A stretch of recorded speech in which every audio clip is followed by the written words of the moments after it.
Assalamualaikum warahmatullahi wabarakatuh. Anak-anak, kita bertemu kembali pada mata pelajaran kimia kelas 10 semester ganjil. Pada pertemuan kemarin kita lagi membahas kompetensi dasar 3.2, yaitu menganalisis perkembangan model atom dari model atom Dalton, Thomson, Rutherford, Bohr, dan mekanika gelombang. Pada minggu kemarin kita sudah membahas tentang partikel-partikel penyusun atom, nomor atom dan nomor massa, isotop, isobar, dan isoton. Nah, pada pertemuan kali ini kita akan membahas tentang perkembangan model atomnya. Nah, maka di sini indikator pencapaian kompetensinya yaitu menganalisis perkembangan model atom. Berarti mulai dari model atom Dalton sampai dengan mekanika gelombang. Mari kita mulai. Nah, kita lihat di sini sebelum sampai membahas tentang perkembangan model atom, kita lihat gambar ini. Nah, gambar ini adalah sebuah kapur ini ya. Kapur. Nah, kapur ini bisa dipotong. Nah, ini menjadi 2. Dipotong kembali ini menjadi 4. Dipotong kembali ini menjadi berapa? 2, 4, 6 menjadi 8 potongan. Terus menerus dipotong hasil akhir. Nah, seperti ini, seperti serbuk. Nah, yang seperti serbuk ini bisa dipotong lagi sampai suatu saat ini serbuk kapur ini tidak bisa dipotong lagi. Akibat sangat kecilnya ini sampai serbuk ini sudah tidak bisa dilihat lagi. Nah, bagian terkecil yang sudah tidak bisa dilihat lagi atau bagian terkecil dari kapur sampai saking kecilnya tidak bisa dilihat lagi, itulah yang dinamakan dengan atom.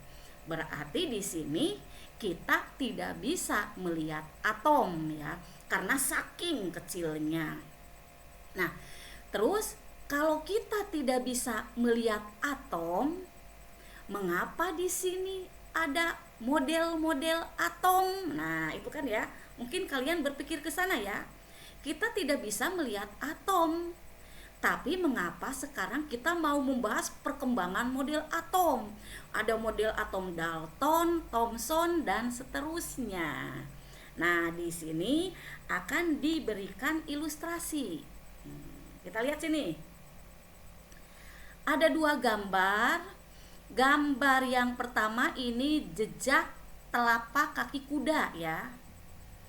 Sedangkan yang kedua ini jejak telapak kaki kucing. Nah, berarti dalam pikiran kalian yakin dan percaya bahwa di sini telah dilewati oleh kuda dan oleh kucing.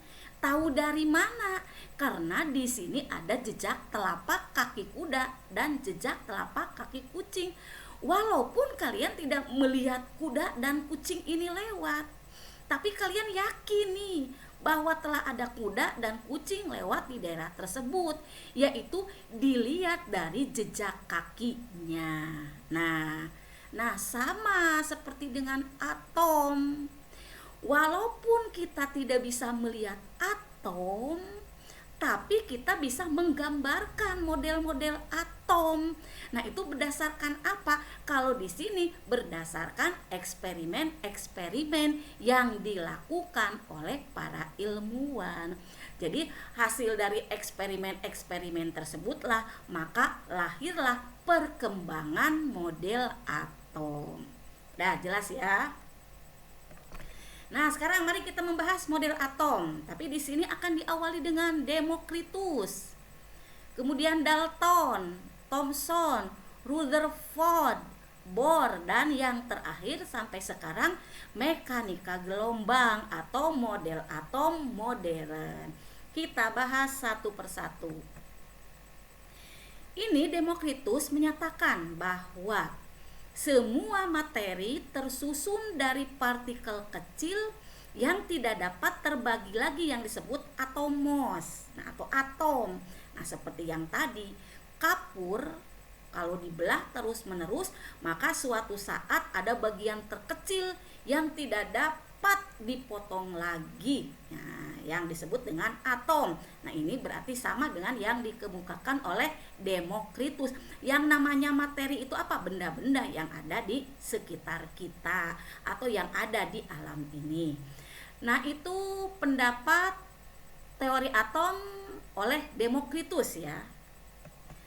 Yang kedua, nah, model atom Dalton. Nah, mulai dari model atom Dalton, maka penciptaan model atomnya sudah berdasarkan eksperimen. Nah, Dalton menciptakan model atomnya berdasarkan eksperimen hukum kekekalan massa dan hukum perbandingan tetap, di mana nanti hukum kekekalan massa dan hukum perbandingan tetap akan dibahas secara lebih mendalam di dalam hukum dasar kimia. Ini nanti ada di kelas 10 tapi semester genap. Nah, hanya untuk mengetahui bahwa bunyi dari hukum kekekalan massa adalah massa zat sebelum dan sesudah reaksi sama. Sedangkan untuk hukum perbandingan tetap, massa unsur-unsur yang menyusun suatu zat adalah tetap. Nah, berdasarkan kedua eksperimen, maka Dalton menyusun model atomnya seperti ini. Nah, ini nih, gambar model atom Dalton. Menurut Dalton bahwa atom itu digambarkan seperti bola pejal. Apa itu bola pejal? Bola yang sangat padat. Jadi padat, ini pejal, sangat padat. Nah, tapi di sini tidak ada isinya, hanya padat saja. Itu ya, bola pejal. Nah, kemudian postulat-postulatnya atau teori-teori dari model atom Dalton ini begini bunyinya ya. Yang pertama, atom merupakan partikel terkecil dari materi yang tidak dapat dipecah lagi. Berarti sama, berarti tidak bertentangan dengan Demokritus ya. Kemudian yang kedua, atom satu unsur sama dalam segala hal, tetapi berbeda dari atom unsur lain. Misalkan ada unsur besi sama unsur emas. Berarti unsur besi terdiri dari atom-atom besi. Unsur emas juga terdiri dari atom-atom emas. Nah, di sini atom unsur besi berbeda dengan atom unsur emas. Nah, itu penjelasan untuk postulat yang kedua. Sekarang yang ketiga, atom dari unsur yang berbeda bergabung membentuk senyawa dengan perbandingan bilangan bulat dan sederhana. Nah, berarti nanti di sini ada atom hidrogen bisa bergabung nanti dengan atom.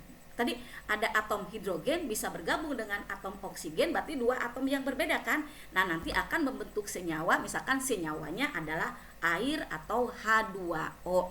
Nah, di mana nanti perbandingan antara atom hidrogen dan oksigennya nanti perbandingannya bilangan bulat dan sederhana. Kemudian yang terakhir, bahwa reaksi kimia merupakan pemisahan atau penggabungan kembali atom-atom, sehingga atom tidak dapat diciptakan dan tidak dapat diubah menjadi atom lain melalui reaksi kimia biasa. Jadi nanti dalam suatu reaksi kimia, kalau ada atom-atom sebelum reaksi, maka nanti atom tersebut akan timbul kembali setelah reaksinya. Jadi di sini bahwa reaksi kimia itu hanya merupakan pemisahan atau penggabungan atom-atom kembali. Sudah jelas ya? Nah, ini model atom dari Dalton. Kemudian model atom Dalton ini ada kelemahannya. Nah, kelemahannya apa? Lihat di sini nomor 1, tidak dapat menjelaskan perbedaan antara atom unsur yang satu dengan unsur yang lain. Nah, misalkan ada atom emas sama atom besi. Nah, di sini Dalton tidak bisa menjelaskan perbedaan antara atom yang terdapat dalam unsur besi dan atom yang terdapat dalam unsur emas. Kemudian tidak dapat menjelaskan sifat listrik dari materi. Nah, berarti model atom yang diciptakan oleh Dalton ini tidak bisa mengantarkan arus listrik di sini. Yang ketiga, tidak dapat menjelaskan cara atom-atom saling berikatan. Bagaimana atom-atom itu saling berikatan? Nah, ini Dalton belum bisa menjelaskan. Yang terakhir, menurut teori atom, tidak ada atom yang berubah akibat reaksi kimia. Nah, ternyata kini dengan reaksi nuklir, suatu atom dapat berubah menjadi atom lain. Nah, itu kelemahan dari model atom Dalton. Nah, sekarang baru yang kedua, ada model atom Thomson. Nah, model atom Thomson ini, dia membuat model atomnya berdasarkan eksperimen, di mana dalam eksperimennya dia menemukan elektron. Dari eksperimen apa? Yaitu dari percobaan dengan sinar katoda. Ternyata ditemukan partikel bermuatan negatif yang di sini disebutnya dengan elektron. Berarti mulai dari model atom Thomson sekarang sudah muncul elektron. Hasil akhir kita lihat. Inilah model atom yang dikemukakan oleh Thomson. Hampir sama ya. Ini sama. Bolanya merupakan bola pejal. Hanya sekarang sudah ada isinya. Apa isinya? Ternyata bola ini bermuatan positif dan di dalam atau di sekitar muatan positif juga tersebar elektron. Berarti di dalam model atom Thomson ini ada muatan positif dan ada muatan negatifnya. Muatan negatifnya yaitu elektron. Maka di sini dimisalkan seperti kismis dalam roti kismis, di mana muatan positif dan muatan negatifnya ini sama, sehingga model atom yang diciptakan oleh Thomson bersifat netral. Nah, maka di sini, seperti ini roti kismis. Nah, ini roti ada kismisnya. Ini kismisnya itu dimisalkannya dengan elektron yang bermuatan negatif. Nah, di sininya di sekitar kismis ini ada muatan positifnya, di mana muatan positifnya akan sama dengan muatan negatif sehingga atom ini bersifat netral. Nah, itu model atom yang dikemukakan oleh Thomson.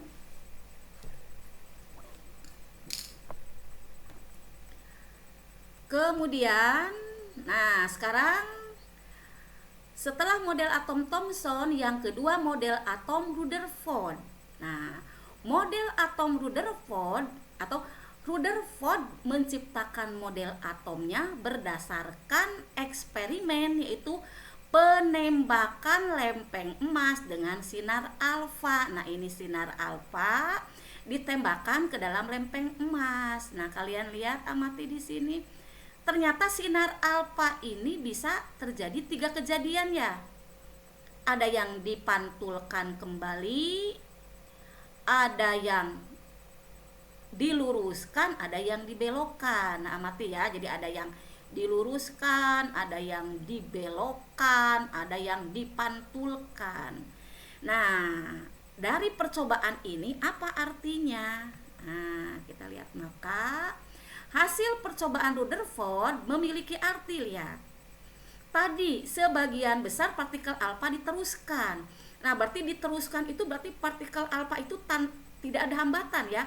Maka di sini Rutherford memberi makna bahwa atom terdiri dari ruang yang kosong, bukan bola pejal. Jadi kalau kata Thomson makan tadi bahwa atom itu kan bola pejal padat ya. Nah, ternyata berdasarkan hasil percobaan Rutherford melalui sinar alfa yang diluruskan, oh berarti atom itu terdiri dari ruang yang kosong. Itu yang pertama ya. Kemudian tadi bahwa sebagian kecil partikel alfa itu dibelokkan. Apa artinya? Nah, yang dibelokkan itu artinya, nah tadi kita lihat dulu, partikel alfa itu bermuatan positif ya. Nah, sebagian kecil partikel alfa dibelokkan artinya atom terdiri dari inti atom yang bermuatan positif. Nah, jadi ketika partikel alfa yang bermuatan positif kemudian ternyata dibelokkan, nah berarti di dalam atom ini, di dalam inti atomnya ada sesuatu yang bermuatan positif. Nah, berarti di sini mulai dari Rutherford sudah ada yang namanya inti atom.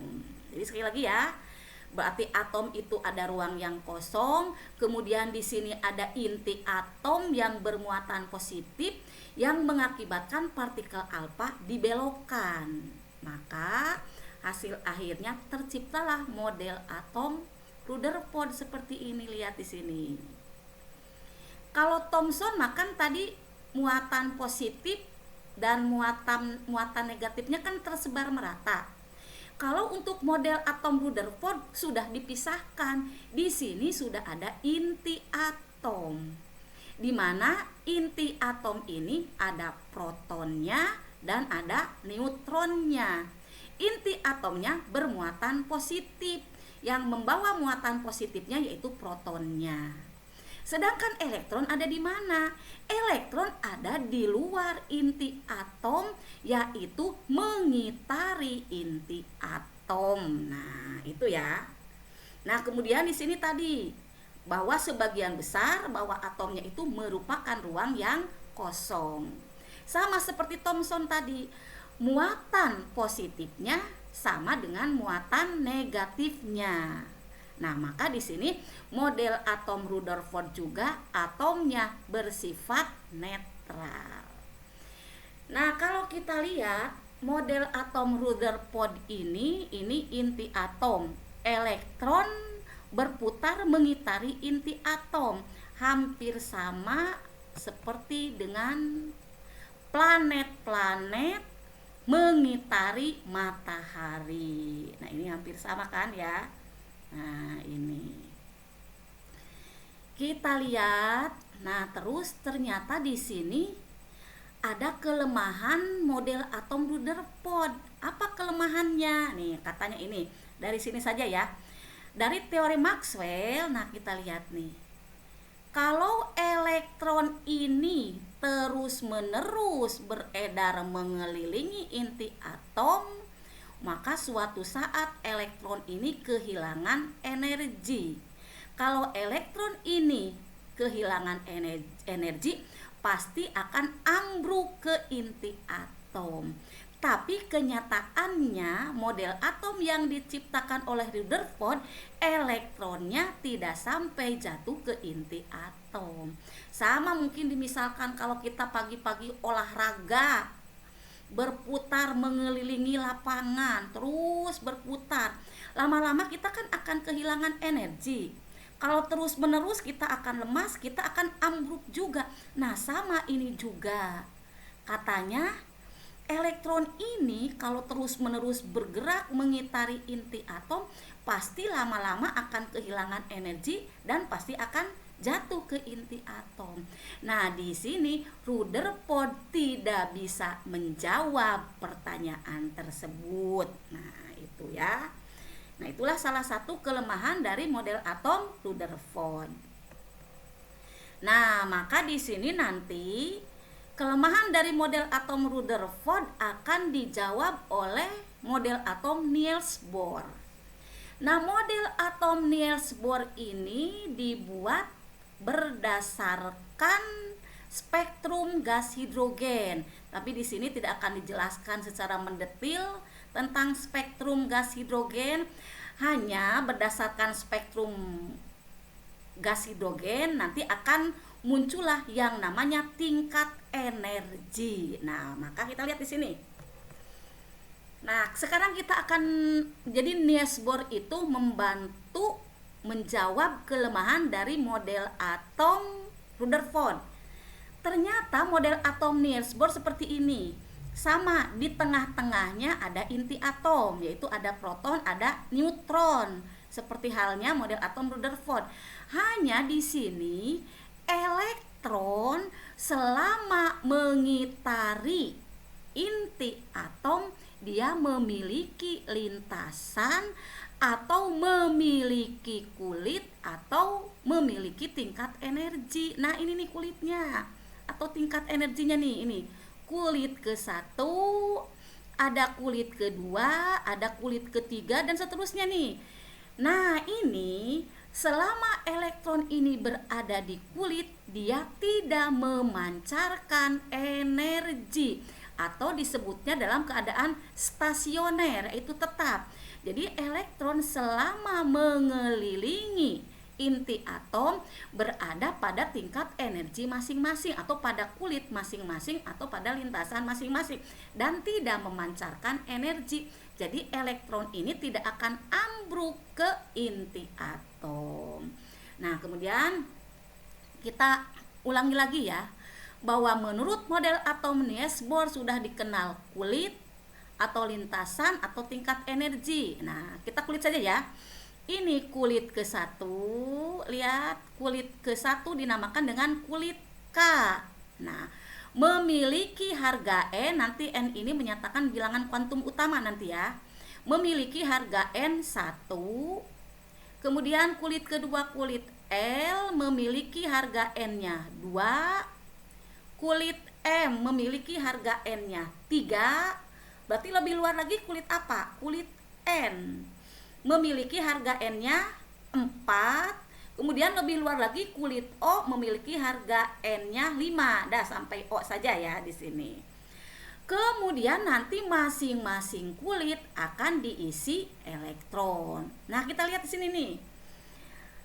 Elektron bisa juga melepaskan energi, bisa juga menarik energi atau menyerap energi. Kalau bagaimana? Nih kita lihat nih. Elektron dari kulit L berarti ya. Elektron dari kulit L kalau dia berpindah ke kulit K berarti ke kulit yang lebih dalam kan? Maka dia akan melepaskan energi. Nah, sedangkan lihat, kalau elektron ini yang awalnya dari kulit L kalau mau ke kulit M berarti dia ke kulit yang lebih luar ya. Maka dia menarik energi atau menyerap energi. Nah, itu ya. Nah, sekarang kita lihat lagi. Nah, kalau diilustrasikan seperti ini. Ini inti atom, ada kulitnya atau tingkat energi, ada lintasan. Tiap kulit diisi oleh masing-masing elektron. Kemudian yang tadi ini biar lebih mantap lagi. Ini terjadi pemancaran energi akibat apa? Akibat elektron dari kulit kedua pindah ke kulit ke-1 atau dari kulit L pindah ke kulit K. Berarti dari luar pindah ke yang lebih dalam ya. Maka itu tadi dengan cara memancarkan energi.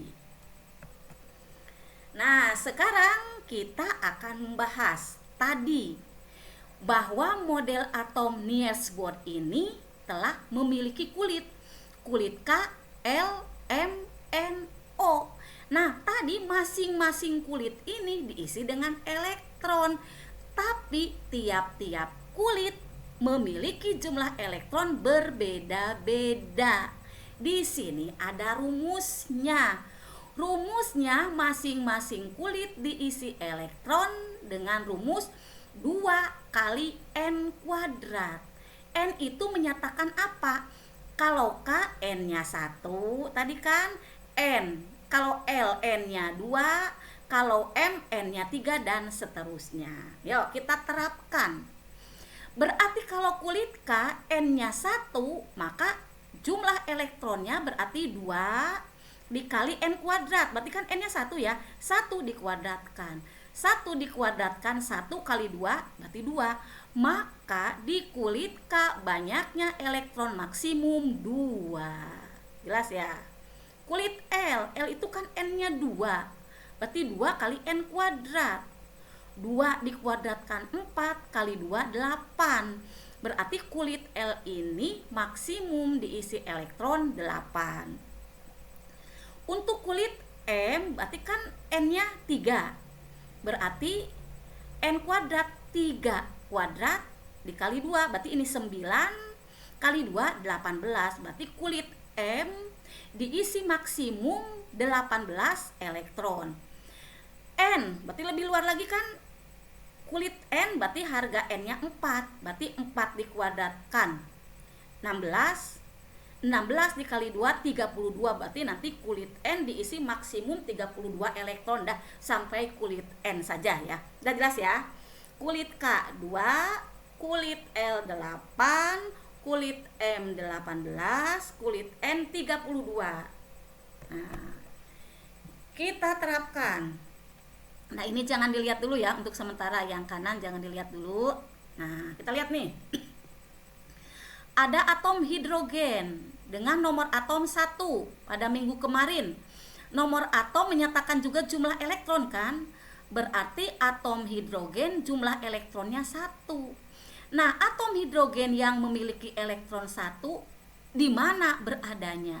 Ternyata yang 1 elektron ini adanya di kulit K, yaitu 1 di kulit K. Nah, K itu tadi kan maksimumnya 2. Tapi karena atom hidrogen elektronnya hanya ada 1, berarti kulit K hanya diisi 1 elektron. Berarti yang namanya maksimum lebih tidak boleh, tapi kalau kurang boleh, tergantung sisanya. Sekarang helium, lihat helium. Jumlah elektronnya kan 2. Berarti 2 ada di kulit mana?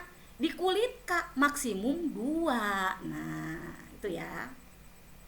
Li, jumlah elektron 3. Nah, 3 itu ada di mana saja? 3 elektron, berarti yang 2 diisi di kulit K, ya. Nah, kalau K awas, maksimum 2, jadi tidak bisa 3 di kulit K, karena K itu maksimumnya hanya 2. Berarti di K 2, sisanya kan 1 lagi, maka 1 lagi L. L itu kan maksimum 8, tapi sisanya hanya 1, maka L ini diisi dengan 1. Jadi litium yang jumlah elektronnya 3 di kulit K 2, di kulit L 1. Kemudian O. O jumlah elektronnya 8. Nah, 8 itu di kulit mana saja? Di kulit L-nya 2, sisanya 6 kan? Maka di kulit L-nya 6. Aluminium jumlah elektronnya 13. Berarti yang 13 itu di mana? Di kulit K2. Awas hati-hati. Berarti sisanya masih banyak, 11 ya. Sisanya 11. L itu kan maksimum 8. Nah, berarti simpan di sini 8, maka sisanya 3. Kulit M itu kan maksimalnya 18. Tapi karena sisanya ada 3, ya 3 yang disimpan. Ya. Argon, Ar, jumlah elektron 18. Nah, berarti di kulit K2, di kulit L8 sudah 10. Sisanya 8 lagi masuk ke kulit M. Nah, sekarang baru yang Ca. Awas hati-hati untuk Ca. Untuk Ca kalian nanti baca aturan ini nih. Untuk kulit M tidak usah dibacakan ya.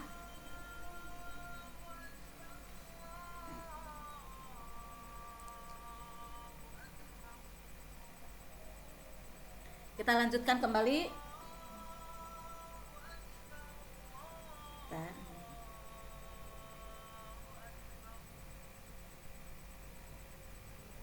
Kita lanjutkan kembali ya. Ini tentang Ca ya. Ca jumlah elektronnya 20. Berarti kulit K 2, lihat. Kulit L 8. Berarti sudah 10 kan? Sisa lagi 10. Nah, lihat di sini.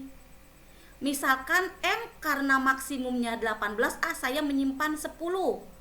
Nah, ternyata di sini ada aturan. Lihat di sini. tadi sisa 10 mau mengisi M. Jadi kalau kalian sudah mulai mengisi kulit M, lihat di sini nih, kulit M.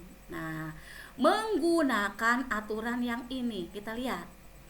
Dituliskan 8 jika elektron yang tersisa nih lebih besar atau sama dengan 8 tapi lebih kecil 18. Tadi untuk Ca, sisa elektronnya kan 10, berarti masuk ke sini nih 10. 10 itu lebih besar dari 8 tapi lebih kecil dari 18 kan? Maka di sini ditulisnya 8. Berarti tadi 8 ini, nah, maka di sini sisanya 2 masuk ke kulit N. Sudah ya, paham ya? Nah, ini. Kemudian kita lanjutkan lagi. Ini ada atom brom. Ini lebih banyak lagi ya. Atom brom.